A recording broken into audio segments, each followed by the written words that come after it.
Hello everyone, कैसे हो आप सब। आई होप आप सभी सेफ होंगे। तो आज electric charge in field 12th का इलेक्ट्रोस्टैटिक का फर्स्ट चैप्टर है। इसकी वन शॉट वीडियो है। इसमें ये टोटली वीडियो जो है एनसीईआरटी बेस्ड होगी। इसमें एनसीईआरटी के सारे पॉइंट कवर है। तो इस वीडियो को देखने के बाद आपके सारे डाउट जो वो क्लियर हो जाएंगे इस चैप्टर के रिगार्डिंग, अगर कोई होगा। तो चलिए बात करते हैं अब इलेक्ट्रोस्टैट के बारे में। इलेक्ट्रोस्टैट क्या होता है? तो electrostatics deal with the study of forces field and potential arising from static charge. तो हमें ये पता चल गया कि इसमें चार्ज जो वो स्टैटिक होगा। अब स्टैटिक चार्ज जो फोर्स प्रोड्यूस करेगा, जब फील्ड या पोटेंशियल अराइज करेगा, इसकी वजह से वो अराइज होगा स्टैटिक चार्ज की वजह से, उसको हम यहाँ पर स्टडी करेंगे। अब इसमें फर्स्ट हमारे पास होता है फ्रिक्शनल इलेक्ट्रिसिटी। नाम से इंडिकेट है frictional electricity. Friction mean रविंग। Electricity produce by rubbing suitable bodies is called frictional electricity. दो बॉडी को जब रब करेंगे तो उसमें जो इलेक्ट्रिसिटी प्रोड्यूस होगी उसे फ्रिक्शनल इलेक्ट्रिसिटी हम बोलेंगे। देखो यहाँ पर है on rubbing electron are transfer from one body to other. जब भी हम बॉडी को रब करते हैं, इलेक्ट्रॉन एक बॉडी से दूसरी बॉडी में ट्रांसफ़र कर जाते हैं। Body which loss electron become positively charge and gain electron become negatively charge. अब बात होती है इलेक्ट्रिक चार्ज के बारे में। इलेक्ट्रिक चार्ज क्या है? अब हमें यहाँ पता चल गया इस जो फ्रिक्शन इलेक्ट्रिसिटी से कि चार्ज जो है वो दो तरह का होगा, या तो पॉजिटिव चार्ज होगा या नेगेटिव चार्ज होगा। तो चार्ज दो तरह का होता है, एक तो पॉजिटिव, दूसरा नेगेटिव। अब बात करते हैं like charges repel, unlike charges attract each other. इसका मतलब क्या है कि अगर सेम चार्ज होंगे, प्लस प्लस चार्ज है, तो ये क्या करेंगे, या नेगेटिव नेगेटिव है तो ये दोनों क्या करेंगे, रिपेल करेंगे। मतलब ऐसे रिपेल करेंगे, नेगेटिव नेगेटिव को, पॉजिटिव पॉजिटिव को रिपेल करेगा, जिसे बोलते हैं हम अनलाइक लाइक चार्जेस, सॉरी, ठीक है। तो लाइक चार्जेस क्या करेंगे, रिपेल करेंगे। अनलाइक चार्जेस, अनलाइक की बात करेंगे तो अनलाइक कैसे होंगे, एक पॉजिटिव एक नेगेटिव। ये क्या करेंगे, ये अट्रैक्ट करेंगे, ये अट्रैक्ट करेंगे। अब इसकी एग्जांपल है when glass rod rubbed with silk, glass rod become positive charge and silk negative। तो ग्लास रोड को, जब हमने ग्लास रोड को सिल्क क्लोथ से रब किया तो ग्लास रोड के ऊपर positive, okay, glass rod become positive and silk acquire equal negative charge. और देखते हैं when a plastic rod is rubbed with fur, plastic rod become negatively charge and fur positively. अब आता है हमारे पास नेक्स्ट पॉइंट। इसमें गुड कंडक्टर लाइक कॉपर जो है वो, उनको हम फ्रिक्शन इलेक्ट्रिसिटी की हेल्प से हम चार्ज नहीं कर सकते। उसका रीज़न ये होता है कि चार्ज जो इजीली रोड होगी कोई, जैसे कॉपर की रोड है, उससे हमारी हैंड में फ्लो हो जाएगा, हाथ में, हमारी बॉडी में फ्लो हो जाएगा, और उससे जो ग्राउंड में चार्ज फ्लो हो जाएगा। तो जो इंसुलेटर होते हैं जैसे प्लास्टिक, एबोनाइट, ग्लास, उसको ईजिली चार्ज कर सकते हैं हम फ्रिक्शन मेथड से, क्योंकि वो क्या होते हैं, इंसुलेटर होते हैं, चार्ज उन पर स्टे कर जाता है। अब electrostatic experiment can not be performed in moist climate because, आपको पता है मॉइस्ट एयर में, मॉइस्ट जो एयर होती है वो स्लाइटली कंडक्टिंग होती है। तो आपको यहाँ से एक आइडिया होगी, कंडक्टिंग बॉडी होगी या कंडक्टिंग अगर हमारे पास सिचुएशन होगी तो हम जो है वो फ्रिक्शन इलेक्ट्रिसिटी वाले पॉइंट को या फ्रिक्शन इलेक्ट्रिसिटी की हेल्प से हम बॉडी को चार्ज नहीं कर सकते। मीन फ्रिक्शन से इलेक्ट्रिसिटी जब बॉडी को चार्ज नहीं कर पाएंगे, ऐसा याद रखो आप नॉर्मल। अब बात होती है कि how is friction electrification cause. देखो क्या होता है कि जो नंबर ऑफ प्रोटॉन होते हैं न्यूक्लियस में, ठीक है, एटम में न्यूक्लियस है, न्यूक्लियस में नंबर ऑफ प्रोटॉन है। इलेक्ट्रॉन जो है वो, जैसे ये न्यूक्लियस है, इलेक्ट्रॉन जो है वो ऐसे घूम रहे हैं। जितने नंबर ऑफ इलेक्ट्रॉन होंगे उतनी नंबर ऑफ इसमें प्रोटॉन होंगे। अब जब भी कोई बॉडी को रब करते हैं तो बॉडी क्या करती है, अपना इलेक्ट्रॉन लूज़ करती है। इलेक्ट्रॉन इसने लूज़ किया, जैसे हमारे पास ये बॉडी है कोई, ठीक है, इसमें नेट चार्ज तो 0 है, number of positive negative charges equal है। अब इसने एक इलेक्ट्रॉन अपना लॉस किया या लूज़ किया बोल सकते हैं। तो अब लूज़ किया या इलेक्ट्रॉन इसने लॉस किया तो इसके ऊपर पॉजिटिव चार्ज आ गया, तो ये पॉजिटिव चार्ज हो गई। अब जिसके ऊपर ये चार्ज आया, देखो चार्ज तो किसी बॉडी पर ही स्टे करेगा, ऐसे तो नहीं स्टे करेगा। Charge he just like A cap, उसको एक सिर चाहिए, उसको एक बॉडी चाहिए, तो नेगेटिव चार्ज यहाँ गया तो ये नेगेटिवली चार्ज बॉडी हो गई। इस तरह से ये बॉडी चार्ज होती है और इक्वल अपोजिट अमाउंट में चार्ज हो वो ट्रांसफ़र होता है। अगर मान लो 2 पॉजिटिव चार्ज यहाँ गए, ठीक, 2 इलेक्ट्रॉन यहाँ गए तो यहाँ पर 2 पॉजिटिव चार्ज आ गए, 2 इलेक्ट्रॉन यहाँ पर आ जाएंगे। मीन इक्वल अमाउंट में ट्रांसफ़र होगा चार्ज। अब बात करते हैं आगे, नेक्स्ट टॉपिक आपका नेक्स्ट स्लाइड है गोल्ड लीफ इलेक्ट्रोस्कोप, ये एक अपरेटस है सिंपल, इससे हम डिटेक्ट करते हैं चार्ज को, इसको बोलते हैं गोल्ड लीफ इलेक्ट्रोस्कोप। अपरेटस किस तरह से बना हुआ है, देखो मेटालिक नोब है इसके ऊपर, इसमें मेटालिक रोड लगी हुई है और यहाँ पर गोल्ड लीव्स, ऐसे ये गोल्ड लीव्स लगाए हुए हैं। तो अब इसमें नॉर्मल ये आप देख सकते हो डायग्राम इसकी। अब इसकी वर्किंग कैसे है, वर्किंग में देखो, जैसे ही कोई ये पॉजिटिवली चार्ज बॉडी इससे टच करवाई, अब ये सारी बॉडी क्या है, कंडक्टिंग रोड है। अब ये कंडक्टिंग रोड है तो चार्ज जो होगा वो ऐसे फ्लो कर जाएगा, इस लीफ पर आ जाएगा, इन लीव्स पर। तो लीफ पर चार्ज आ गया तो ये लीफ क्या करेगा, डाइवर्ज करेगा ऐसे। क्यों, क्योंकि यहाँ पर पॉजिटिव चार्ज आ गया और यहाँ पर भी पॉजिटिव चार्ज है, पॉजिटिव पॉजिटिव रिपेल करेगा। ज़्यादा पॉजिटिव चार्ज होगा तो ज़्यादा डाइवर्ज कर जाएगा ये। तो degree of divergence is an indicator of amount of charge. तो ये तो आपको क्लियर हो गया होगा, I hope the point is clear.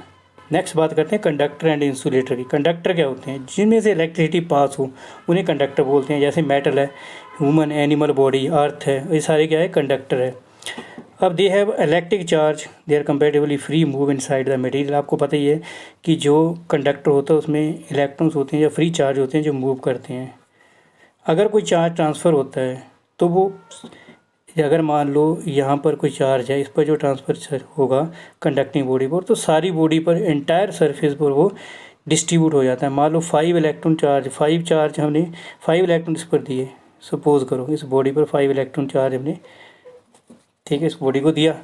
अब जो पॉजिटिव चार्ज होगा, जो 5 इलेक्ट्रॉन होंगे वो इक्वली डिस्ट्रीब्यूट हो जाएंगे ऐसे सारी जगह पर, इन दिस वे, मतलब सारी सरफेस पर डिस्ट्रीब्यूट हो जाता है, एंटायर सरफेस पर कंडक्टर की। ओके, मेटल जो है वो can not be charge by friction. मैंने बता दिया आपको, मेटल को चार्ज नहीं कर सकते फ्रिक्शन की हेल्प से। क्यों, क्योंकि हमें पता है मेटल में से जो चार्ज है हमारी बॉडी में आ जाएगा, बॉडी से ग्राउंड में चला जाएगा। ठीक है, हमें पता है ग्राउंड जो होता है वो भी क्या है, कंडक्टर ऑफ इलेक्ट्रिसिटी है। चलो अगली स्लाइड पर चलते हैं। आई होप ये स्लाइड क्लियर होगी आपको। अब इंसुलेटर की बात करेंगे। इंसुलेटर क्या होता है, the substance which offer high resistance, जो हाई रेजिस्टेंस ऑफर करते हैं, इलेक्ट्रिसिटी अलाउ नहीं करते, उन्हें बोलते हैं हम इंसुलेटर। इलेक्ट्रिसिटी को अपने में से अलाउ नहीं करते, दैट इज़ कॉल्ड इंसुलेटर। जैसे ग्लास है, ठीक है, प्लास्टिक है, ये बोर्ड है, ये सारी एग्जांपल्स है इंसुलेटर की। अब आगे है, देखो अगला पॉइंट ये भी आप याद रख सकते हो, अगर कोई चार्ज इंसुलेटर पर दिया जाए तो चार्ज जो है वो वहीं रहता है। ठीक, अब जैसे so insulator get electrified on combing dry hair और ऑन द रबिंग। तो ये तो आपको पता ही है, अगर हमने कोई इंसुलेटर से कोई अपने हेयर वगैरह रब करता है और फिर वो रब करने के बाद वो देखेगा छोटे छोटे जो पार्टिकल होंगे, जैसे पेपर के पेज है, उनको अपनी ओर खींचने लगता है, तो वो चार्ज की, बिकॉज ऑफ चार्ज ही हो रहा है सारा। अब बात करेंगे अर्थिंग या ग्राउंडिंग क्या होता है। अब डायग्राम देखो, ये इस डायग्राम में देखो, ये पिलर इलेक्ट्रिसिटी का, इसमें इसको ग्राउंड में इंसर्ट किया हुआ है, ये देखो वायर लगा के, इसी को ग्राउंडिंग बोलते हैं। इसमें एक्चुअली होता है कि जब चार्ज बॉडी कॉन्टैक्ट की जाती है अर्थ के साथ, जो एक्सेस चार्ज होता है वो क्या कर देता है, वो अर्थ में फ्लो कर जाता है, इसी को ग्राउंडिंग बोलते हैं। ठीक है, ये तो अगर हम ग्राउंडिंग की बात करें इसकी सर्किट की, तो ग्राउंडिंग को ऐसे डिनोट करते हैं हम, ये इस तरह से डिनोट कर देते हैं ग्राउंडिंग को। ये वायर है ऐसे, ऐसे ये ग्राउंडिंग है। मेथड है चार्जिंग के, फर्स्ट चार्जिंग बाय फ्रिक्शन, वो तो बता ही दिया। सेकंड है चार्जिंग बाय कंडक्शन। कंडक्शन का मतलब होता है सिंपल टच, ये तो आपको पता चल गया। चार्जिंग बाय फ्रिक्शन तो आप इजीली देख सकते हो। ठीक, अब चार्जिंग बाय कंडक्शन देखो, अब इसमें क्या है, सिंपल एक बॉडी को दूसरी बॉडी से चार्ज करवाएंगे, मतलब टच करवाएंगे। जैसे ये एक बॉडी है, इस पर सपोज करो हमने पॉजिटिव चार्ज दे दिया, ठीक, पॉजिटिव चार्ज इस बॉडी के ऊपर हमने दिया पॉजिटिव चार्ज। इसको अनचार्ज बॉडी ये थी, इसके साथ हमने टच करवा दिया। टच करवाने पर क्या होगा, जो चार्ज होगा वो ये एक बॉडी की तरह बिहेव करेगी फिर ऐसे, और चार्ज होगा वो इक्वली डिस्ट्रीब्यूट हो जाएगा सारा। ओके, अब क्या होगा, इसको सेपरेट कर दो तो ये भी बॉडी चार्ज गेन कर लेगी। तो ये होता है चार्जिंग बाय कंडक्शन। देख सकते हो, आप रीड कर सकते हो, इसमें यही लिखा हुआ जो मैंने बताया। ठीक है, अब बात करते हैं आगे। नेक्स्ट है चार्जिंग बाय इंडक्शन। इंडक्शन का आप सिंपल याद रखना, विदाउट टच। इंडक्शन का मतलब विदाउट टच, किसी बॉडी को चार्ज करेंगे बिना टच करवाए। आप इस डायग्राम देखो, दो हमारे पास बॉडी है, ये देखो इंसुलेटिंग बॉडी है ये, ऐसे मान लो। अगर ये इंसुलेटिंग बॉडी होगी तो हम क्या करेंगे इसको, ठीक है, रब करवाएंगे। तो ये क्या करेगी, इंसुलेटिंग बॉडी रब करने पर चार्ज जो है वो इसमें स्टे कर जाएगा।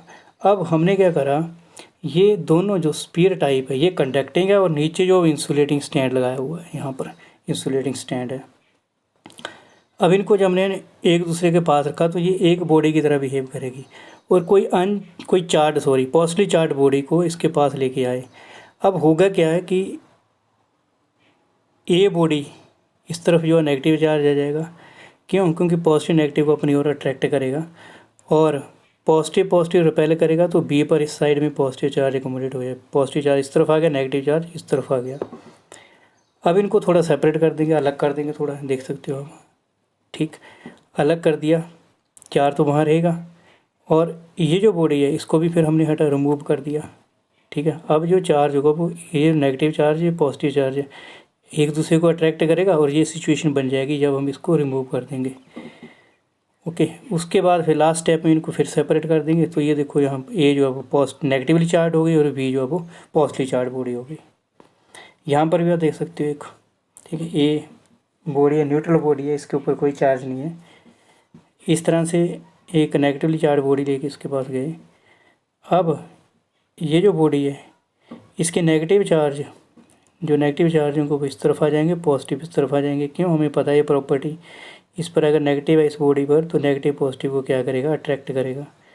तो यहाँ पर पॉजिटिव आ जाएंगे और नेगेटिव को रिपेल करेगा, यहाँ पर इस साइड नेगेटिव आ जाएंगे, ठीक। अब उसको अर्थ कर दिए, यहाँ देखो ये ग्राउंडिंग इसको अर्थ बोलते हैं। नेगेटिव चार्ज वो तो अर्थ में चला गया, ये सिचुएशन आ गई। अब इस जो हमने नेगेटिवली चार्ज बॉडी लगाई थी इसको भी हटा देंगे, तो ये जो चार्ज होगा ये इस बॉडी पर इक्वली डिस्ट्रीब्यूट हो जाएगा इस सरफेस पर। इसे बोलते हैं charging by induction. I hope point is clear. तो अब बात करते हैं नेक्स्ट स्लाइड पर, properties of electric charge. Electric charge की प्रॉपर्टीज़ होती है, ये तो खैर पता है, चार्जेस पॉजिटिव नेगेटिव। अब ये भी बताया आपको दूसरा point, like charges repel unlike attract each other. अब ये इंपॉर्टेंट प्रॉपर्टी है quantization of charge. Quantization of charge क्या बोलता है कि कोई भी इलेक्ट्रिक चार्ज किसी बॉडी के ऊपर होगा तो वो इंटीग्रल मल्टीपल होगा बेसिक चार्ज का। मतलब आपको ये फॉर्मूला याद रखना है, Q is equal to plus minus e n e. N होता है 1 2 3 4 5 6। ई की value charge on electron 1.602 multiply 10⁻⁻19। तो किसी भी बॉडी के ऊपर जो चार्ज होगा ना वो 1 होगा, 2 होगा, 3 होगा, 1.5 चार्ज नहीं होगा, ठीक। तो आप याद रख सकते हो। अगर हम ई की वैल्यू पुट करते हैं तो Q1 चार्ज फर्स्ट जो हमारे पास आ जाता है वो क्या आता है 1.6 इंटू 10⁻⁻19 कूलम। अगर हमने 2 पुट कर दी यहाँ 3.2 आ जाएगा, n इज इक्वल टू 2 पुट किया 10⁻⁻19 कूलम। तो ये चार्ज होगा बॉडी के ऊपर, या ये होगा, इसी तरह से ये चार्ज होगा बॉडी के ऊपर, इस तरह से चलेगा board charge, n is equal to 1 2 3 4 पुट करते हुए। ऐसी मर्जी का कोई भी चार्ज नहीं बॉडी पर दे सकती। अगर मैं बोलूँ आपको कि 2.2 मल्टीप्लाई 10⁻⁻19 कूलम चार्ज का बॉडी को दे सकते हैं, आंसर होगा नहीं, क्योंकि चार्ज फिक्स है। ये चार्ज होगा उसके बाद इतना चार्ज आएगा इक्वल अमाउंट में, मतलब ऐसा है फिक्स अमाउंट में जाएगा, इक्वल होने पड़ेगा, फिक्स अमाउंट में चार्ज बॉडी के ऊपर रहेगा। ओके, तो इसे बोलते हैं quantization of charge. Conservation of charge. Charge क्या है, कोई आइसोलेटेड सिस्टम है, आइसोलेटेड सिस्टम यानी बंद सिस्टम है, इसमें जितना भी चार्ज होगा वो इक्वल ही रहेगा। मान लो यहाँ से यहाँ 5 इलेक्ट्रॉन है, ठीक है, यहाँ पर सपोज कर लिया ऐसे समझाने के लिए 4 प्रोटॉन है, टोटल जो है वो कितने चार्ज बन गए 9। अब एक प्रोटॉन को हम यहाँ शिफ्ट कर देते हैं सपोज करो, तो एक यहाँ पर इलेक्ट्रॉन कितने हो गए 6 और यहाँ पर एक हमने प्रोटॉन कम किया तो 4 था, ये 3 रह गए, तब भी हमारे पास 9 ही बनी। मीन कोई आइसोलेटेड सिस्टम होगा उसमें चार्ज होगा वो कांस्टेंट रहेगा, वो चेंज नहीं होगा, जितना अमाउंट में है उतना अमाउंट में रहेगा। ऐसे भी बोल देते हैं charge can nether be given nor be destroyed, ऐसे भी आप लिख सकते हो उसको। नेक्स्ट है charge scalar quantity. Scalar quantity है चार्ज। चार्ज स्केलर का मतलब है कि चार्ज जो होगा उसको हम ऐड कर सकते हैं या सब्ट्रैक्ट कर सकते हैं नॉर्मली, मीन ये स्केलर रूल को फॉलो करेगा, इसकी मैग्नीट्यूड होगी, ओनली मैग्नीट्यूड होगी, डायरेक्शन चार्ज की नहीं होगी। अब additivity of charge, additivity charge का मतलब है कि चार्ज को, जैसे हमारे पास कोई चार्ज Q1 है, Q2, Q3, Qn ये चार्ज है किसी सरफेस पर, तो टोटल चार्ज हम सीधा इनको ऐड कर सकते हैं। ये एडिटिव प्रॉपर्टी है इसकी। तो अब याद रखिएगा, एडिटिव प्रॉपर्टी का मतलब है चार्ज को अलजेब्रिकली नॉर्मली हम ऐड कर सकते हैं। मान लो 5 कूलम चार्ज है, दूसरा अभी 2 कूलम चार्ज है सपोज करो, दोनों को ऐड करके 7 कूलम चार्ज हम लिख सकते हैं। आ गया था how many electronic charge from 1 coulomb of charge, Q is equal to plus minus n की वैल्यू हमें पूछा है, हाउ मैनी इलेक्ट्रॉनिक चार्ज पूछे हैं, एन नंबर ऑफ चार्जेस हैं, n is equal to Q by e. Q हमें 1 coulomb charge given है, मतलब पूछा गया हमें कितने होंगे इसमें, Q इज इक्वल टू 1 और E की वैल्यू 1.6 मल्टीप्लाई 10⁻⁻19 कर दी और हमारे पास आंसर आएगा 6.25 मल्टीप्लाई 10⁻18। उसी तरह से ये सेकंड एग्जांपल है, ये आपको होमवर्क है, इसको देख सकते हो आप। ठीक, अब बात करते हैं नेक्स्ट स्लाइड पर। नेक्स्ट है कूलम्स लॉ। कूलम्स लॉ क्या बोलता है, देखो दो चार्ज है, एक चार्ज ये Q1 है, दूसरा चार्ज Q2 है, इनके बीच में कोई डिस्टेंस होगी, सपोज हमने R मान ली, तो बोलता है तो इनके बीच में फोर्स ऑफ अट्रैक्शन या रिपल्शन होगी बिटवीन 2 स्टेशनरी इलेक्ट्रिक चार्ज। दो स्टेशनरी इलेक्ट्रिक चार्ज है Q1 Q2, इनके बीच में जो फोर्स होगी, ठीक है, अट्रैक्टिव हो सकती है, रिपल्सिव हो सकती है, वो डायरेक्टली प्रोपोर्शनल होगी प्रोडक्ट ऑफ द चार्जेस। ठीक, product of the charges mean एक चार्ज Q1 एक चार्ज Q2 है, अब Q1 इंटू Q2 प्रोडक्ट हो गया, and inversely proportional to square of the distance between them. इसके बीच में जो डिस्टेंस होगी, जैसे मैंने यहाँ बताया था Q1 Q2, इसके बीच में डिस्टेंस आ रहा है, तो जो फोर्स इनके बीच में लगेगी Q1 और Q2 के बीच में, या तो अट्रैक्टिव होगी या रिपल्सिव होगी, that is depend upon the nature of the charges. इनके बीच में डिस्टेंस आ रहा है, तो जो फोर्स होगी between 2 stationary charge in free space, वो होगी F is equal to 1/4π Q1 Q2 upon R²। Okay, तो अब चार्जेस को अगर हमने मीडियम में प्लेस कर दिया, लाइक एयर में, खैर एयर और फ्री स्पेस में तो लगभग सेम ही होती है, तो आप नॉर्मल याद रखो कि चार्जेस को अगर किसी मीडियम में प्लेस कर दिया, तो जो एप्सिलॉन नोट है उसकी वैल्यू आता है एप्सिलॉन R। ये याद रखना पड़ेगा आपको, एप्सिलॉन R, इसको बोलते हैं एप्सिलॉन। ये अब इसमें यहाँ पर बात करते हैं एप्सिलॉन नोट परमिटिविटी या फ्री स्पेस की, इसकी वैल्यू कांस्टेंट होती है। ये परमिटिविटी वैल्यू आपको याद रखनी पड़ेगी 8.85 मल्टीप्लाई 10⁻12 कूलम स्क्वायर पर न्यूटन पर मीटर स्क्वायर। और जो यहाँ लिखा मीडियम के लिए एप्सिलॉन R लिखा हमने, तो एप्सिलॉन R जो है वो क्या है, एप्सिलॉन R यहाँ पर रिलेटिव परमिटिविटी बोलते हैं, और इसकी वैल्यू होती है एप्सिलॉन बाय एप्सिलॉन नॉट। इसको बोलते हैं permittivity of the medium to the permittivity of the air और वैक्यूम। तो ये आपको आई होप पॉइंट क्लियर हो गया होगा कूलम्स लॉ वाला। अब 1/4π एप्सिलॉन नॉट की वैल्यू भी है 9 × 10⁻⁹ कूलम स्क्वायर, ठीक है, पर न्यूटन। इसकी वैल्यू है coulomb inverse square newton metre square, mean इसका उल्टा हो जाएगी ये। अब बात करते हैं definition of coulomb. F is equal to formula बना 1/4π epsilon not Q1 Q2 by R²। ये फार्मूला आप याद रखना, कूलम्स लॉ वाला फार्मूला। अगर चार्ज 1 है, दोनों चार्ज 1 कूलम है, मीन 1 कूलम चार्ज है, और डिस्टेंस जो है इनके बीच में 1 मीटर है, तो 1/4π एप्सिलॉन नॉट की वैल्यू आती है 9 × 10⁻⁹। तो याद रखना ये, ठीक। अब कूलम लॉ को वेक्टर फॉर्म में देखते हैं। वेक्टर फॉर्म में कहते हैं, वेक्टर फॉर्म का मतलब है फोर्स है, ये फोर्स की जो है वो मैग्नीट्यूड भी होती है, डायरेक्शन भी होती है, तो उसको वेक्टर में कैसे लिखेंगे।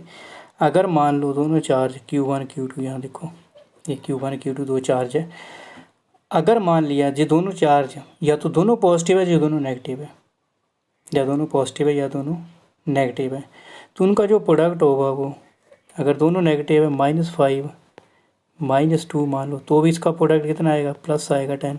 अगर दोनों प्लस है फिर भी प्लस आएगा। तो इसका मतलब कि अगर दोनों पॉजिटिव है या दोनों नेगेटिव चार्जेस हैं, तो Q1 Q2 का प्रोडक्ट होगा ग्रेटर देन 0 होगा। और ये Q1 है, ये Q2 है। अब R21 इनके बीच में डिस्टेंस ले ली यहाँ पर, ठीक है, ये डिस्टेंस ले ली। अब दूसरा पॉइंट इसमें और देखो आप, R21 इसकी डायरेक्शन भी है, ये R21 ये डायरेक्शन इसकी फोर्स की इस तरफ। तो F21 का मतलब होता है force on second Q2 due to Q1, तो यही डायरेक्शन हुई जो इस पर लग रही है। ठीक, force on Q2 due to Q1, तो इस पर फोर्स लग रही है, Q1 लगा रहा है, यही डायरेक्शन होगी।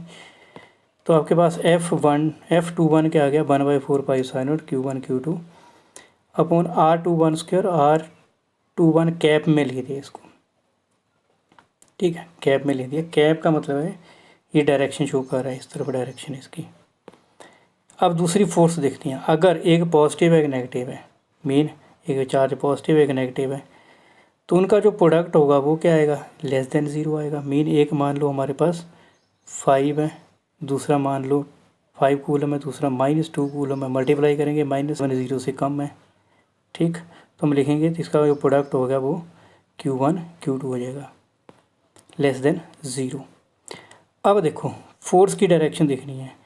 इस पर फोर्स लग रही है, कौन लगा रहा है, Q2 लगा रहा है। इसको कैसे लिखेंगे, अब देखो पहले इस तरफ थी पॉजिटिव थी, अब इस तरफ लेंगे इस डायरेक्शन में इसको, तो साइन जो है वो थोड़ा चेंज हो जाएगा, या इसकी जो डायरेक्शन की फॉर्मेट में आगे लिखा भी है यहाँ आपको क्लियर हो जाएगा। यहाँ देखते हैं तो फोर्स इस पर जो लग रही है, कौन लगा रहा है, Q2 लगा रहा है, वो फोर्स की डायरेक्शन जो है वो इस तरफ होगी। ठीक, उसको क्या लिखेंगे R12, यहाँ पर लिख भी सकते हो। ये जो है यहाँ से लेके यहाँ तक R21 है, ये R21 है। ठीक, और इस तरफ जो है वो क्या होगा R12, तो R12 से डिवाइड कर देंगे, उसका स्क्वायर कर देंगे, साथ में कैप लगा देंगे इस तरफ। ठीक है, ये डायरेक्शन के लिए, ये भी डायरेक्शन के लिए। अब यहाँ देखो एक चीज़ इसमें देखने को आपको मिलेगी, R21 is equal to -R12। ये देखो एक ही डायरेक्शन इस तरफ है, एक ही डायरेक्शन इस तरफ है, एक पॉजिटिव एक नेगेटिव है, फोर्स इक्वल अपोजिट अमाउंट में लग रही है। तो यहाँ पर आप फोर्स इसको लिख सकते हो R12 को -R21, इसकी वैल्यू यहाँ पुट करेंगे तो आपके पास F12 is equal to -F21 आ जाएगा। यही न्यूटन थर्ड लॉ भी है, एक तरह का फॉलो करता है मीन कूलम लॉ उसको। अब बात करते हैं नेक्स्ट, इसमें नेक्स्ट स्लाइड पर चलते हैं। नेक्स्ट है सुपरपोजिशन प्रिंसिपल। सुपरपोजिशन प्रिंसिपल क्या है, इसमें चार्जेस बहुत सारे होंगे, इतना याद रखना आपको, चार्जेस बहुत सारे होंगे। तो उसी तरह से जो फोर्स होगी, जो टोटल फोर्स होगी, वो वेक्टर सम होगा इंडिविजुअल चार्जेस की फोर्सेस का। मीन एक चार्ज जो फोर्स लगा रहा है, जैसे Q0 मान लिया, ऐसे Q1 है, Q2 है, Q3 है। Q1 इस पर फोर्स लगाएगा, ये फोर्स और ये फोर्स सारी ऐसे ही ऊपर एक्ट करेगी, एक ही चार्ज के ऊपर सारी फोर्स इकट्ठी एक्ट करेगी। अब 1/4 पाई साइन कॉमन है, Q1 ले लिया, Q1 Q2 divided by R21, उसी तरह से के बीच में डिस्टेंस R12 डिस्टेंस है, इसका स्क्वायर कर दिया, Q1 Q3। आगे भी है ये डेरिवेशन, आगे और क्लियर हो जाएगी, अभी फ़िलहाल आप इसको इस तरह से दे सकते हो। अब होता है इलेक्ट्रिक फील्ड। इलेक्ट्रिक फील्ड क्या होती है, इलेक्ट्रिक फील्ड क्या होती है, एक पॉजिटिव चार्ज है या नेगेटिव चार्ज है, कोई भी हो सकता है ये। ठीक है, अब इलेक्ट्रिक फील्ड एक स्पेस है, एक रीजन है चार्ज के अराउंड, यहाँ उसका इफेक्ट हमें फील होगा। हमें पता है अब पॉजिटिव चार्ज है यहाँ, अब ये इस positive charge, because of this positive charge force लगाएगा, ये इसके एरिया में कोई आएगा तो फोर्स लगाएगा, तो इसके अराउंड जो स्पेस होगी यहाँ पर इसका इफेक्ट हमें फील होगा, उसी को बोलते हैं इलेक्ट्रिक फील्ड। ठीक है, इफेक्ट कैन बी फेल्ट। यहाँ उसका इफेक्ट कैसे फेल्ट होगा, जब कोई और चार्ज हम इसके एरिया में रख देंगे। तो इलेक्ट्रिक फील्ड इंटेंसिटी को बोल सकते हैं force per unit charge F/Q। तो F is equal to QE, board formula याद रखिएगा, F is equal to QE आ गया। तो इसके यूनिट होंगे, देखो फोर्स के यूनिट होंगे होते हैं न्यूटन, चार्ज के कूलम। तो इलेक्ट्रिक फील्ड के या इलेक्ट्रिक फील्ड इंटेंसिटी भी इसको बोल देते हैं, उसके यूनिट होते हैं न्यूटन पर कूलम। वेक्टर क्वांटिटी है, याद रखिए ये एक वेक्टर क्वांटिटी है। अब आती है electric field due to a point charge. एक पॉइंट चार्ज से हमें इलेक्ट्रिक फील्ड अगर हमें कैलकुलेट करनी है, कैसे कैलकुलेट करेंगे, मान लो ये प्लस चार्ज है, प्लस क्यू चार्ज है, पॉइंट चार्ज इसको हमने मान लिया। एक और चार्ज रख दिया q naught, test charge. Test charge एक इमेजिनरी, ऐसे मानो कि टेस्ट चार्ज एक ऐसा चार्ज है जिसकी अपनी कोई फील्ड नहीं है, ये सिर्फ टेस्ट करने के लिए, चेक करने के लिए यहाँ रखा गया है। अगर इसकी अपनी फील्ड होगी तो इसकी फील्ड को प्लस क्यू वाली को ये इफेक्ट डाल देगा, एग्जैक्ट हम कैलकुलेट नहीं कर पाएंगे। इसकी अपनी कोई फील्ड नहीं है, तो सिर्फ टेस्ट करने के लिए। अब ये प्लस क्यू चार्ज इस पर फोर्स लगाएगा बाहर की तरफ, ये फोर्स लगी इसके ऊपर, तो फोर्स लगी तो इलेक्ट्रिक फील्ड इंटेंसिटी होगी E is equal to f by q naught. अब हमें पता है कूलम्स लॉ के अकॉर्डिंग फोर्स क्या होगी, ये देखो 1/4 pi epsilon naught q naught divided by r square, इसके बीच में डिस्टेंस, E की value f by q naught, और क्यू नोट से जब इसको डिवाइड किया तो क्यू नोट कैंसिल हो गया, हमारे पास E is equal to 1/4 pi epsilon naught q by r square. Important formula है, इसको याद रखिएगा। चलो आगे बात करते हैं। नेक्स्ट है इलेक्ट्रिक फील्ड। जैसा मैंने पहले ही बताया था, इलेक्ट्रिक फोर्स आई थी आपकी, यहाँ देखो इलेक्ट्रिक फोर्स थी ना सुपरपोजिशन प्रिंसिपल में, ये यहाँ पर इलेक्ट्रिक फील्ड है, लेकिन सुपरपोजिशन प्रिंसिपल की तरह ही है ये भी। Electric field due to a system of charges. System of charges का मतलब अगर बहुत सारे चार्जेस हो, सिस्टम ऑफ चार्जेस का मतलब है अगर बहुत सारे चार्जेस हो। देखो हमने क्या करा, कोई पॉइंट P मान लिया, यहाँ पर पॉइंट P आप देख सकते हो, पॉइंट P है, और एक चार्ज है Q1, एक चार्ज है Q2, एक है Q3 और Q4। इस तरह से बहुत सारे चार्ज हमने रख दिए। अब इस P पर जो Q नोट फोर्स लगाएगा उसको, वो क्या होगी, आउटवर्ड होगी ऐसे ही। ये देखो ये Q1 ने फोर्स लगाई, ये E1, Q2 ने फोर्स लगाई, ये E2, ये देखो E2 लगाई, Q3 ने फोर्स लगाई है सीधे E3, और Q4 ने फोर्स लगाई इस तरफ। हमने देखा है पीछे electric field due two point charge, तो अगर प्लस क्यू चार्ज यहाँ पर है, क्यू नोट टेस्ट चार्ज यहाँ पर है, तो फोर्स ऐसे इस तरफ लगती है, तो इलेक्ट्रिक फील्ड भी इसी तरफ होगी। जो फोर्स की डायरेक्शन वो इलेक्ट्रिक फील्ड की डायरेक्शन। तो अब टोटल जो फील्ड होगी, जो टोटल इलेक्ट्रिक फील्ड होगी वो क्या होगी, देखो E1 plus E2 plus up to EN। E1 की वैल्यू क्या होगी, देखो ये डिस्टेंस कितनी है R12 इनके बीच में, ये फोर्स जो रिचार्ज यहाँ फोर्स लगा रहा है, तो इसको कैसे लिख सकते हैं हम, देखो 1/4 pi epsilon not Q1 divided by R1P इसके बीच में, और R1P जो है वो यूनिट वेक्टर, इसकी डायरेक्शन शो करने के लिए। उसी तरह से E2 लिख सकते हैं। E2 कौन लगाएगा, ये चार्ज लगाएगा Q2, तो 1/4 pi epsilon not Q2 divided by इसके बीच में डिस्टेंस R2P, या 2P इसके बीच में डिस्टेंस लिए, यहाँ पर देख सकते हो डिस्टेंस है इसके बीच में, ये डिस्टेंस है।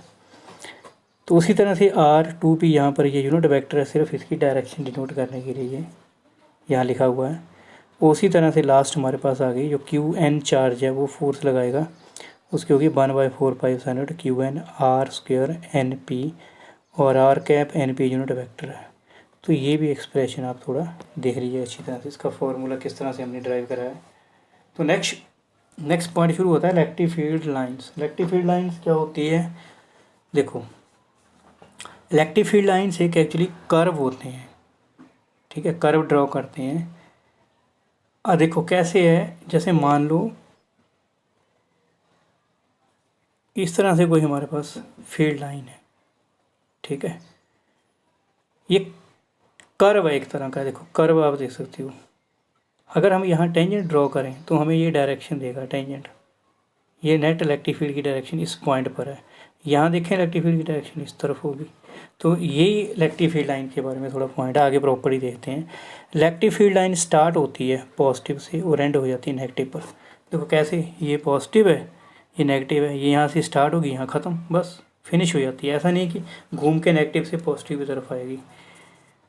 अब दूसरा पॉइंट देखो, electric field line positive charge के लिए रेडियली आउटवर्ड, मतलब यहाँ अगर पॉजिटिव चार्ज होगा ना कहीं, ये पॉजिटिव चार्ज है यहाँ, उससे इलेक्ट्रिक फील्ड लाइन बाहर की तरफ होती है, रेडियली आउटवर्ड जाती है। याद रखना, इलेक्ट्रिक फील्ड लाइन पॉजिटिव से बाहर ही आएगी और नेगेटिव से अंदर की तरफ आएगी, इनवर्ड, ये नेगेटिव होगा। तो ये इंपॉर्टेंट पॉइंट है, याद रखना है। जो इलेक्ट्रिक फील्ड लाइन है पॉजिटिव चार्ज से रेडियली आउटवर्ड होती है और नेगेटिव चार्ज से रेडियली इनवर्ड होती है। नेक्स्ट पॉइंट है, electric field lines do not form a closed loop. ये तो खैर बता ही दिया आपको, क्लोज लूप का मतलब है ये नेगेटिव से पॉजिटिव की तरफ नहीं आती, पॉजिटिव से शुरू होती है, नेगेटिव पर जाके फिनिश हो जाती है। अच्छा, in a charge free region field line are continuous.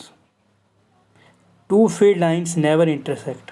दो फील्ड लाइन इंटरसेक्ट नहीं करेगी, अगर इंटरसेक्ट कर जाती है इसका मतलब उसी पॉइंट पर जहाँ इंटरसेक्ट कर रही है दो डायरेक्शन है इलेक्ट्रिक फील्ड लाइन की विच इज नॉट पॉसिबल। जैसे ये है, इसी पॉइंट पर इंटरसेक्टिंग पॉइंट पर इसके दो डायरेक्शन होगी, एक तो ये होगी एक ये होगी, तो ये पॉसिबल नहीं है।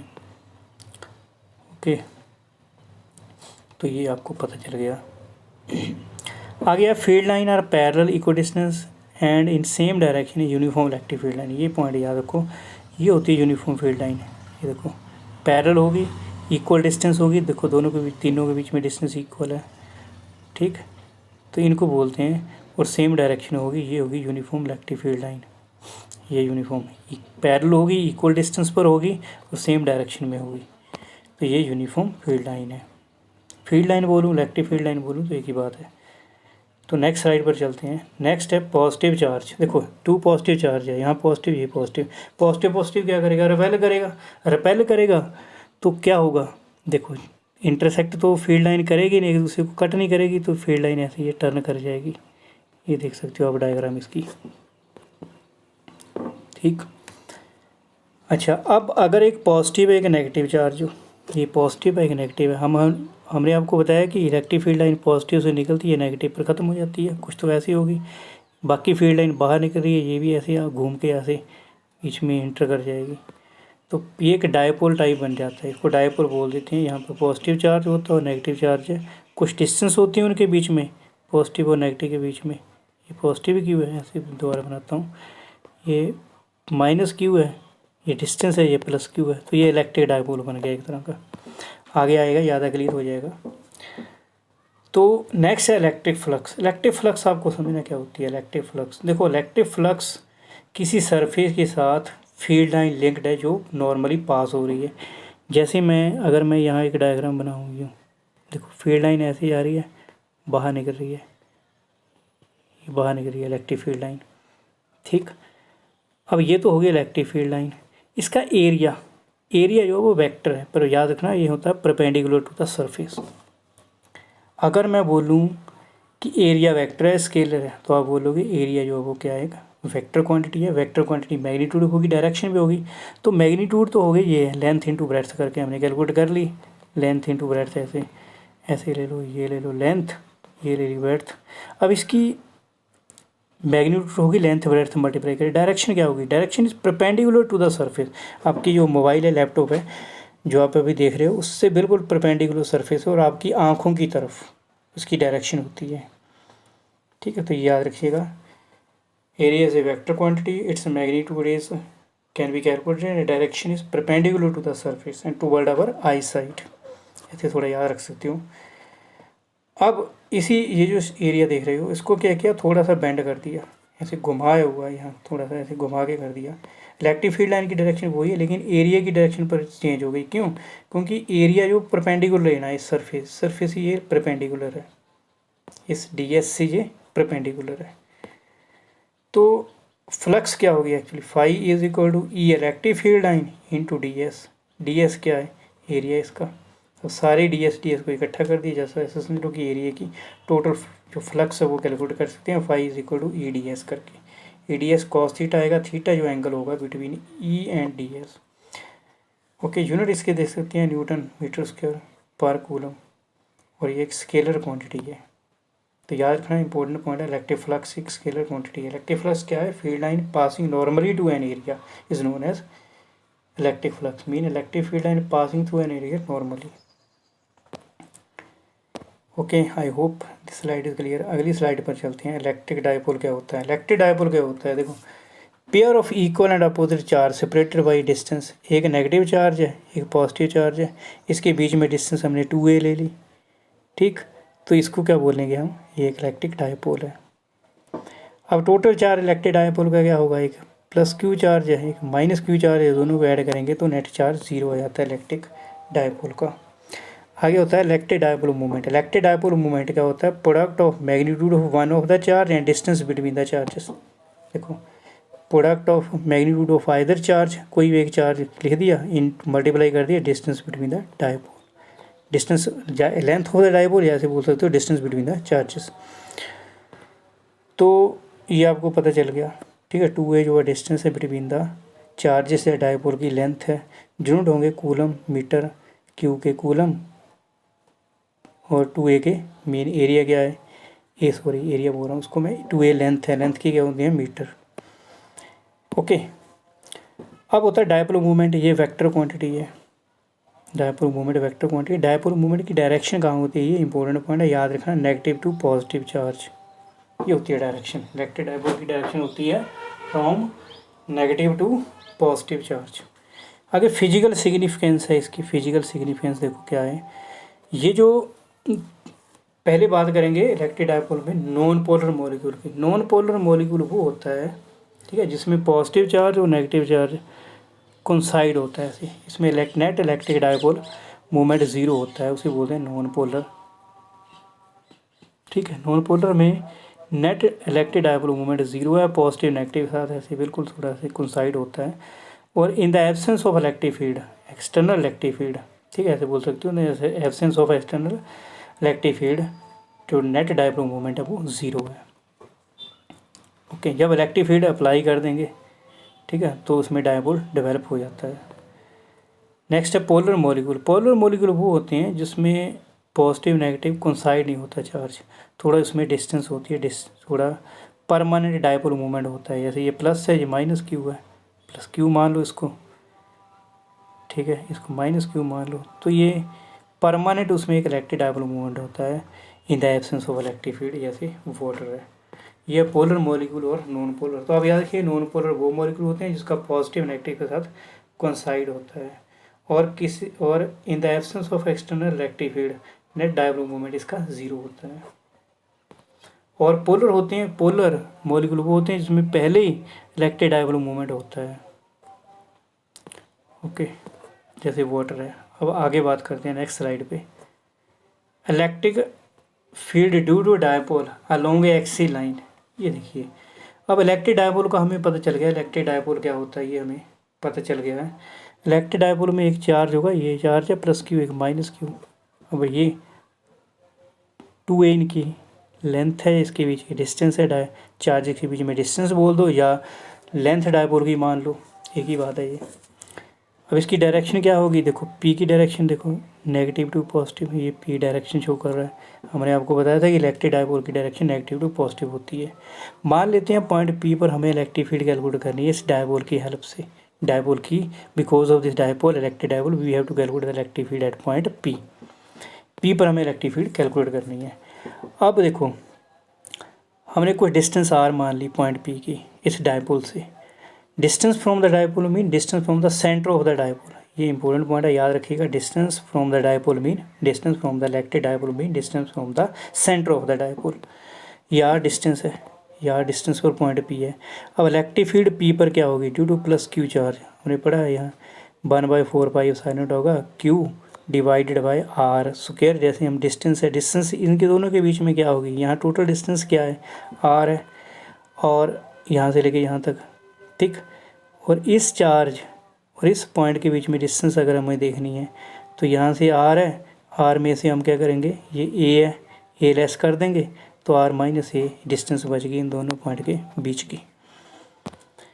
अब डायरेक्शन आपको बता ही दी है मैंने, तो हमारे पास डिस्टेंस कितनी बची इसकी, r माइनस a का होल स्क्वायर। उसी तरह से इलेक्ट्रिक फील्ड ये किसकी देखेंगे हम, माइनस। अब इलेक्ट्रिक फील्ड इस चार्ज की हेल्प से यहाँ देखेंगे p पॉइंट पर, इसकी डायरेक्शन किस तरफ होगी, इस तरफ होगी। देखो नेगेटिव की तरफ फील्ड लाइन जाती है, और इस चार्ज से इलेक्ट्रिक फील्ड की डायरेक्शन ये होगी, क्यों, क्योंकि पॉजिटिव चार्ज से फील्ड लाइन बाहर निकलती है, तो इसकी बाहर वाली डायरेक्शन है, इसकी अंदर वाली डायरेक्शन है। अच्छा, उसी तरह से अब इस नेगेटिव चार्ज इस पॉइंट पर डिस्टेंस कितनी होगी, ये r है और ये डिस्टेंस इतनी a है, तो r प्लस a डिस्टेंस होगी इसकी, देख पा रहे हो आप, ये r है, ये a distance r plus a, इसका होल स्क्वायर हो गया। टोटल फील्ड हम कैलकुलेट करेंगे, टोटल फील्ड क्या करेंगे, प्लस में से नेगेटिव लेस कर देंगे, हमें पता है ये वैल्यू ग्रेटर है, ठीक है, और ये वैल्यू लेस है, तो ग्रेटर से लेस निकाल दो, ऐसे याद रख सकते हो आप नॉर्मली। तो ये लिख दिया पॉइंट, ठीक है। E is equal to 1/4 pi epsilon naught q upon r minus a whole square minus 1/4 pi epsilon naught q by r plus a whole square. अब q/4 pi epsilon not common, क्या बच गया 1/r minus a whole square minus 1/r plus a whole square. इसको simplify करेंगे, cross multiply कर देंगे, ऐसे formula open कर देंगे, इसको सॉल्व करोगे तो आपके पास ये आ जाएगा e is equal to q/4 pi epsilon naught 4ar upon r square minus a square का होल स्क्वायर। अब यहाँ पर एक कंडीशन हमने कंसीडर करी है कि अगर r बहुत बड़ा हो a स्मॉल हो, मीन ये डिस्टेंस बहुत ज़्यादा है, डायपोल बहुत दूर प्लेस किया पॉइंट P से, ठीक, तो क्या होगा उस केस में a जो होगा वो बाहर कर देंगे, नेगलेक्ट कर देंगे, क्यों, क्योंकि a की वैल्यू बहुत कम होगी। तो हमारे पास जो है वो फॉर्मूला बन के आ जाएगा 4qa अपॉन आर क्यू।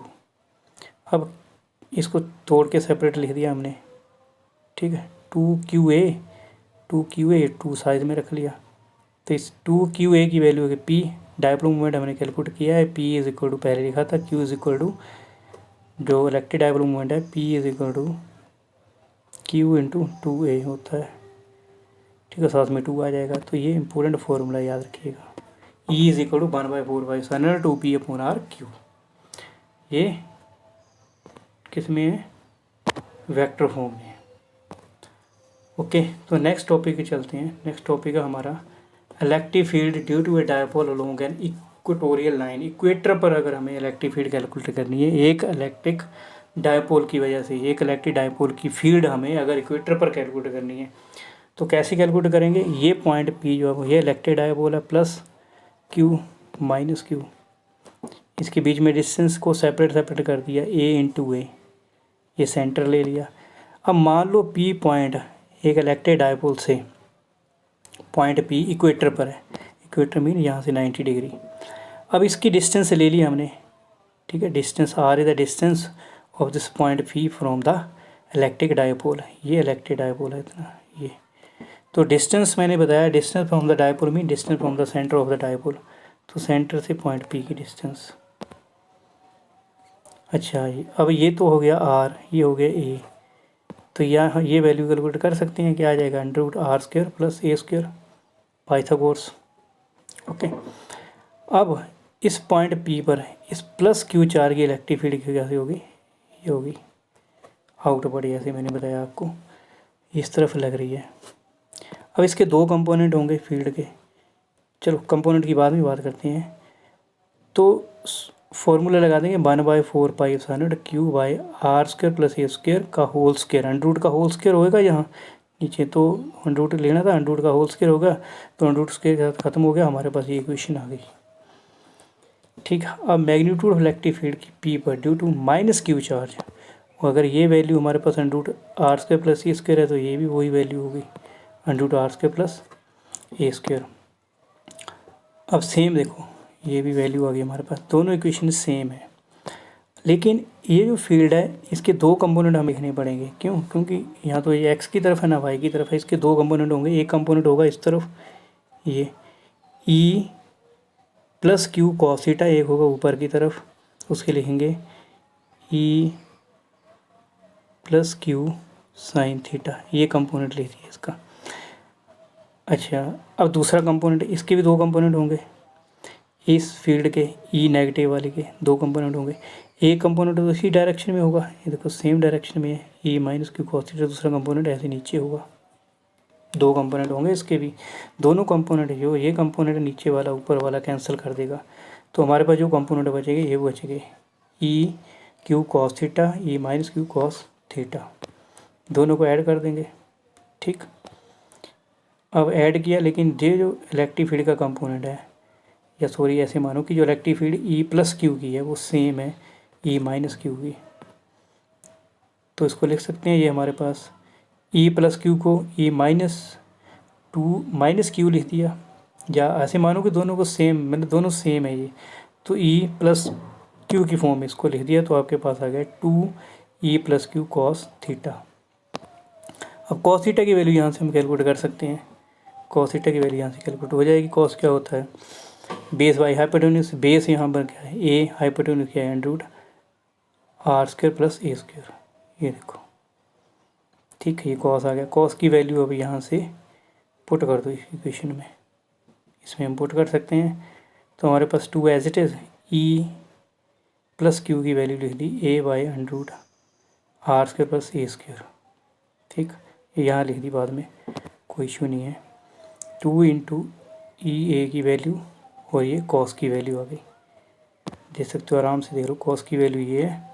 ठीक है, यहाँ लिख दी। ई प्लस क्यू की वैल्यू ये है, ये यहाँ लिख दी। अब देखो इसमें, अब आपके पास P is equal to 2QA dipole moment होता है, ये वैल्यू लिख दी। तो 1/4 pi epsilon not P/r² plus a² की पावर 3/2 बच गई, क्योंकि यहाँ पावर है 1। ठीक है, और ये 1/2, 1 प्लस 1/2 मीन 3/2। तो ये देखो, अब उसी तरह से स्पेशल केस है, अगर r बहुत बड़ा है a से, तो a को बाहर निलेक्ट कर सकते हैं, तो वैल्यू बच गई P/r² की पावर 3/2, 2 कैंसिल, r की पावर 3। ये था हमारा एक्सप्रेशन। इस फॉर्मूले को याद रखना है आपको। नेक्स्ट बात करते हैं, नेक्स्ट स्लाइड में चलते हैं। नेक्स्ट है relation connecting axial field and equatorial field of an dipole. देखो एक्सियल फील्ड के लिए E is equal to 1/4 pi epsilon 2 P/r²। और जो इक्वेटर पर आया वहाँ पर क्या है, वहाँ 2 नहीं है, यहाँ पर 2 है, यहाँ पर 2 नहीं है, बस इतना फ़र्क है। तो आप एक्सियल फील्ड की लिख सकते हो, axial field is equal to 2 into equatorial field. अब होता है next dipole in uniform external field. अगर डायपोल को हमने एक्सटर्नल इलेक्ट्रिक फील्ड में रख दिया, ठीक। अब देखो यहाँ लिखा है in a uniform electric field there will be a net torque on the dipole. आप याद रखिएगा, जब भी डायपोल को हम यूनिफॉर्म इलेक्ट्रिक फील्ड में प्लेस करेंगे तो उसके ऊपर फोर्स लगेगी, नेट फोर्स 0 होगी। नेट फोर्स क्यों 0 होगी, क्योंकि ये प्लस क्यू चार्ज पर फील्ड लगेगी, जो फोर्स लगेगी वो along the direction of field line लगेगी, और माइनस क्यू पर जो फोर्स लगेगी वो opposite to the field line, opposite direction to field line लगेगी, लेकिन इक्वल अमाउंट में होगी, तो ये नेट फील्ड 0 होगी। ठीक, due to this torque dipole rotate करेगा, there will be no translatory motion. Translatory motion नहीं होगा क्योंकि नेट फोर्स 0 है। अब टॉर्क, ये देखो डायपोल है, देख सकते हो आप। ठीक, अब ये फील्ड लाइन इस तरह से है, ये देखो फील्ड लाइन ऐसे इसको रखा हुआ है। अब प्लस क्यू चार्ज से फील्ड लाइन अलोंग द लगेगी, मीन प्लस क्यू चार्ज पर फोर्स लगती है along the direction of electric field line, जिस तरफ इलेक्ट्रिक फील्ड लाइन उस तरफ लगेगी। और जो नेगेटिव चार्ज है उस पर फील्ड लाइन लगती है opposite to the direction of electric field line, तो इसे नीचे लगेगी। तो टॉर्क फॉर्मूला पढ़ रखा आपने, क्या होता है 1 of the force into perpendicular distance. Force क्या है, क्यू ई, परपेंडिकुलर डिस्टेंस इसकी क्या आ जाएगी 2a sin theta, 2a sin theta. ठीक, ऐसे मान लो ये ऐसे है, ज्वाइन कर दिया हमने इसको। ठीक, तो ये फॉर्मूला हमारे पास क्या आ जाएगा, एक force into perpendicular distance, perpendicular distance ये डिस्टेंस क्या होगी 2a sin थीटा पूरे डायपोल की। ठीक, यहाँ से मिला लो, चलो ऐसे ले लो। ओके, तो आई होप ये एक पॉइंट क्लियर है। अब इसको लिख सकते हैं p e sine theta. Torque क्या आ गया पी इंटू ई।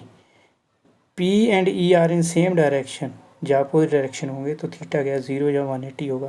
देखो ये जो पी क्रॉस ई का मतलब है, जो पी क्रॉस ए जिस प्लेन में होंगे टॉर्क कोई होगा उससे परपेंडिकुलर होगा। तो इन दोनों में अगर एंगल 0 या 90 है, सॉरी 0 या 180 है, तो आपके पास टॉर्क 0 आएगा, टॉर्क लगेगा ही नहीं। अब टॉर्क मैक्सिमम कब होगा, जब theta is equal to 90 degree है। ठीक, तो ऐसे अगर फील्ड लाइन है ऐसे ऐसे, दोबारा बनाता हूँ, ये फील्ड लाइन है ऐसे, टॉर्क अगर 90 डिग्री है ऐसे, ये टॉर्क रखा ऐसे, डायपोल है, ठीक है, डायपोल ऐसे, ये डायपोल है, इसके ऊपर टॉर्क या फोर्स लगेगी, अगर ये 90 डिग्री है तो फोर्स मैक्सिमम इसके ऊपर एक्ट करेगी। ठीक, तो नेक्स्ट बात करते हैं अब, नेक्स्ट स्लाइड है हमारी dipole in uniform non uniform electric field line. कितना बचा अभी,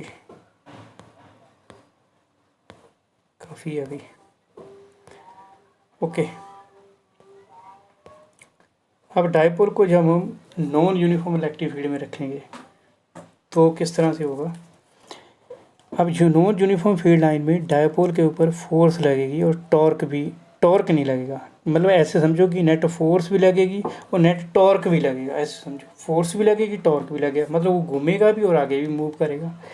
ठीक है, तो नेट फोर्स होगी वो इस डायरेक्शन में होगी, डायरेक्शन इंक्रीज होती रहेगी फील्ड लाइन की, नॉन यूनिफॉर्म फील्ड लाइन है। ठीक है, तो अगर P is parallel to a dipole has a net force in the direction of increasing field में उसकी डायरेक्शन होगी तो टॉर्क विल बी ज़ीरो ऐसे, but the net torque will be zero. तो ये पॉइंट आप ऐसे याद रख सकते हो। इस पॉइंट को याद रखने के लिए आप सिंपल क्या याद रखना है, ये पॉइंट याद रखना है, डायरेक्शन नेट डायपोल की उसी तरफ होगी जिस तरफ डायरेक्शन ऑफ इंक्रीजिंग फील्ड है। जैसे मान लो ये यूनिफॉर्म फील्ड है, नॉन यूनिफॉर्म फील्ड लेते हैं हम यहाँ पर, ये नॉन यूनिफॉर्म है ऐसे, ठीक मान लिया हमने। अच्छा, अब फील्ड किस तरफ याद होगी, फर्स्ट और सेकंड पॉइंट में से हमें पता है फर्स्ट पर फील्ड याद होगी इलेक्ट्रिक फील्ड, सेकंड पर कम होगी, तो डायरेक्शन नेट फोर्स की किस तरफ होगी, ठीक है, वही डायरेक्शन होगी जो फील्ड लाइन इंक्रीज होने की डायरेक्शन है। ओके, अब दूसरा देखो, अगर P एंड T पैरेलल है, P and E and T parallel है, ठीक है, तो ये पॉइंट आपको याद रखना है। इसमें डायरेक्शन नेट फोर्स की इस तरफ होगी, फील्ड लाइन इंक्रीजिंग हो रही है दूसरी तरफ होगी। तो ये पॉइंट आपको क्लियर हो गया होगा, एक बार फिर से इसको सुन लीजिएगा और दोबारा अच्छे से रीड करिएगा तो ईजिली आपको क्लियर हो जाएगा।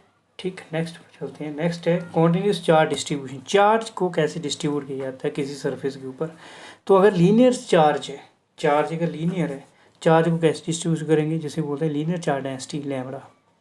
ठीक है, ये आप देख सकते हो लैम्बडा लीनियर चार्ज डेंसिटी हमने कंसीडर करी। तो चार्ज, तो डेंसिटी क्या होती है, charge upon length, charge per unit length ऐसे मान लो यार। तो चार्ज क्या है डेल्टा क्यू, लेंथ क्या है डेल्टा एल, तो लैम्बडा क्या आ गया delta q upon delta L, और इसको लिखेंगे क्यू अपॉन एल। तो ये याद रखिएगा, लाइन चार्ज में क्यू की वैल्यू आएगी लैम्बडा इंटू एल, यहाँ से q is equal to lambda into l. अब दूसरी आती है surface charge density. Surface charge density surface पर होगी, ये सरफेस है, ठीक, सरफेस पर होगी। अब सरफेस चार्ज डेंसिटी फॉर्मूला वही है, delta q upon delta s आ जाएगा। यहाँ डेल्टा एल था, यहाँ डेल्टा एस आ जाएगा, क्योंकि ये सरफेस है।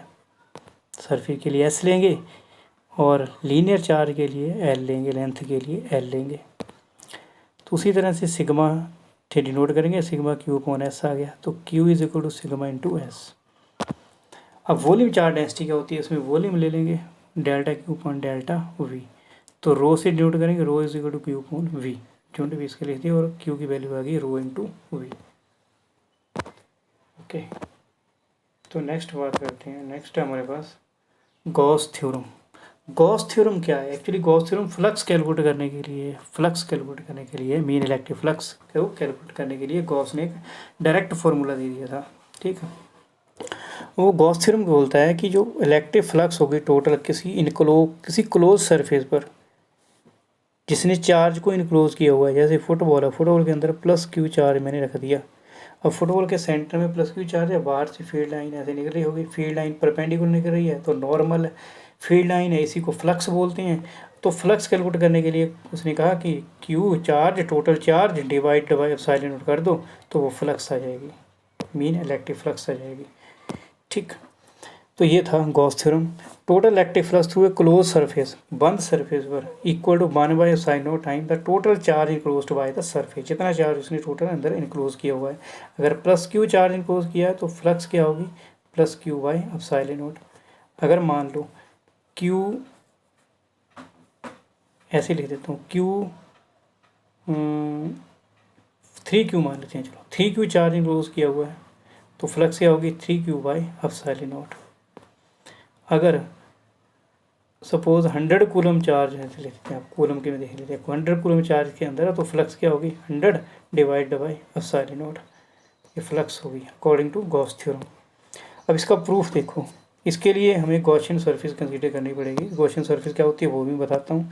अब इसका फॉर्मूला देखो, फ्लक्स क्या होगी, phi is equal to integration E dot d s is equal to q by epsilon naught. ये तो फॉर्मूला हमने फ्लक्स में पढ़ा ही था पहले, phi is equal to integration E dot d s. बस यही फ्लक्स को कैलकुलेट करेंगे तो फ्लक्स आएगी q by epsilon naught. Proof है ये कोई सरफेस इनक्लोज सरफेस में प्लस क्यू चार्ज है, फील्ड लाइन जो बाहर निकल रही है इसमें से, हमने स्मॉल एरिया एलिमेंट ले लिया, एरिया एलिमेंट से फील्ड लाइन बाहर निकलेगी ऐसे, तो इलेक्ट्रिक फील्ड भी बाहर निकल रही है, यही डायरेक्शन इलेक्ट्रिक फील्ड की है, एरिया एलिमेंट की भी यही डायरेक्शन है। ठीक, चलो अब देखते हैं फ्लक्स क्या होगी। Phi is equal to E dot d s, E dot d s cos theta हो गया। ठीक है, इंटीग्रेशन कर देंगे, और थीटा मैंने बता ही दिया, इलेक्ट्रिक फील्ड की भी यही डायरेक्शन है, एरिया एलिमेंट डी एस भी ऊपर परपेंडिकुलर ऐसे नॉर्मल है, उसकी भी सेम डायरेक्शन है, तो थीटा ज़ीरो हो गया। ठीक, थीटा ज़ीरो आ गया तो 1/4πε0 हमारे पास कांस्टेंट है। इंटीग्रेशन का रूल है कि कांस्टेंट में कांस्टेंट टर्म को आगे ले लेते हैं, ये इंटीग्रेशन किसका करेंगे, डी एस का। ठीक, अब इंटीग्रेशन डी एस का क्या होता है, ये सरफेस है थोड़ी सी, टोटल सरफेस जो होती है किसी भी स्फीयर की, उसका सरफेस एरिया होता है 4πr², 4πr² लिख दिया यहाँ पर, और यहाँ पर D S integration D S में 4πr² लिख दिया। r² के साथ r² कैंसिल। ठीक है, और क्या कैंसिल होता है, पाई भी, 4π भी कैंसिल, आपके पास क्या बच गया, Q/ε0। ये प्रूव हो गया। ठीक है, ओके, देखो अच्छी तरह से इसको। अब आते हैं फीचर्स गॉस लॉ के। क्या फीचर है, Gauss law is true only for close surface irrespective of the size and shape. देखो क्लोज सरफेस होनी चाहिए ऐसे, शेप चाहे उसकी ये भी है, इसमें भी फ्लक्स क्या होगी, Q/ε0। कोई भी शेप कोई भी साइज हो उसका इनक्लोज होना चाहिए। ऐसे कोई मान लो ये बंद सरफेस है, इनक्लोज सरफेस है, इसके अंदर प्लस क्यू चार्ज है, तो भी फ्लक्स क्या होगी, Q/ε0 मेन इलेक्ट्रिक फ्लक्स होगी। तो शेप और साइज कोई भी हो। अब जो चार्ज होगा वो sum of all charges enclosed by the surface. देखो ऐसे है, ये यहाँ -2Q चार्ज है, यहाँ पर प्लस Q चार्ज है सपोज। अब दोनों फ्लक्स चार्ज को ऐड करेंगे, -2Q प्लस Q, तो -Q चार्ज टोटल आ गया, दोनों को ऐड करेंगे ना, -2Q प्लस Q, तो क्या आ गया, -Q चार्ज मान लो, तो फ्लक्स जो होगी -Q/ε0 ऐसी होगी। ठीक है, अब गॉस लॉ जो है नेक्स्ट पॉइंट है, Gauss law use for calculate electric field when the system है सेम सिमेट्री, सम सिमेट्री हो जाए, वो तो है ही है। इनवर्स के डिपेंडेंस है, तो इसका खैर इतना यूज नहीं है, आप थोड़ा सा वैसे रीड कर लीजिए लास्ट वाले पॉइंट को। अब आती है हमारे पास एप्लीकेशन गॉस लॉ की। ठीक, गॉस लॉ की एप्लीकेशन है, फर्स्ट एप्लीकेशन देखो, electric field due to infinitely long charge straight uniformly charged wire. एक वायर है, देखो यूनिफॉर्मली चार्ज है, इनफाइनाइटली लॉन्ग है। अब हमें किसी पॉइंट P पर हमें इलेक्ट्रिक फ्लक्स कैलकुलेट करनी है।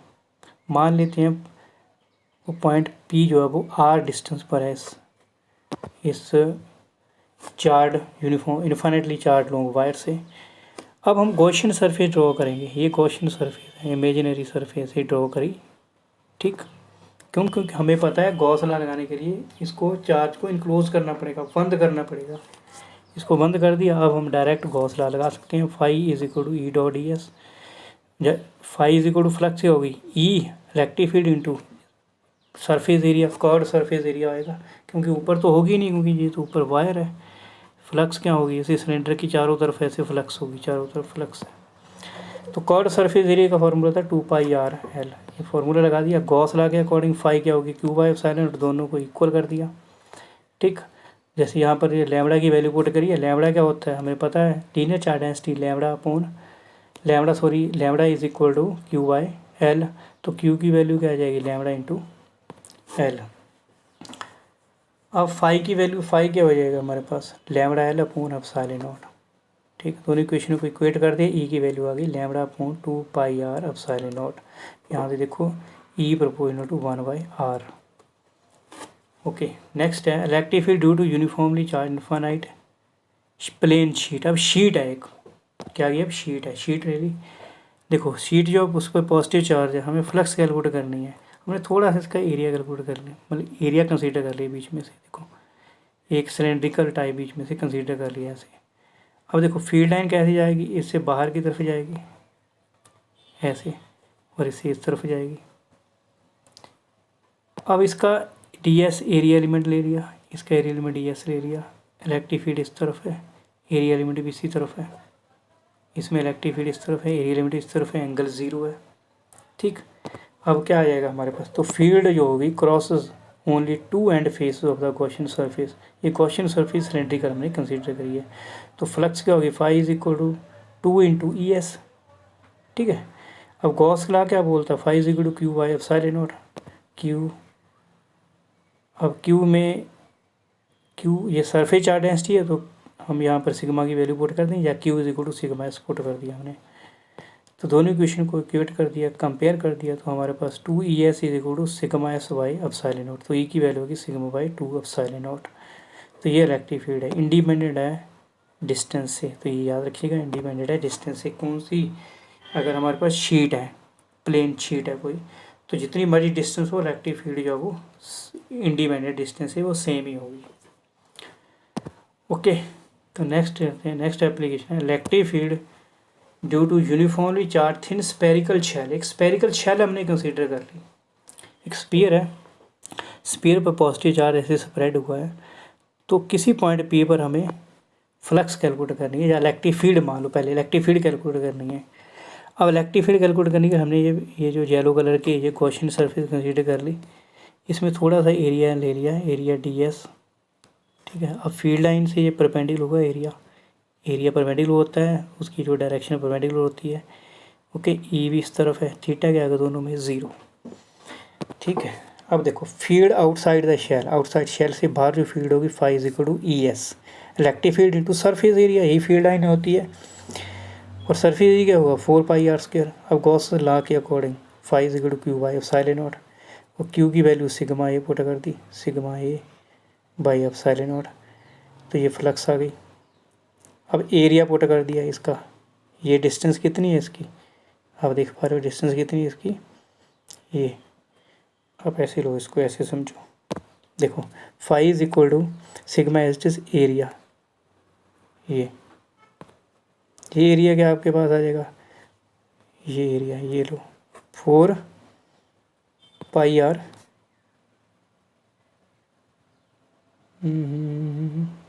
थोड़ा इसमें इस तरह से देखो, आप छोड़ो इसको।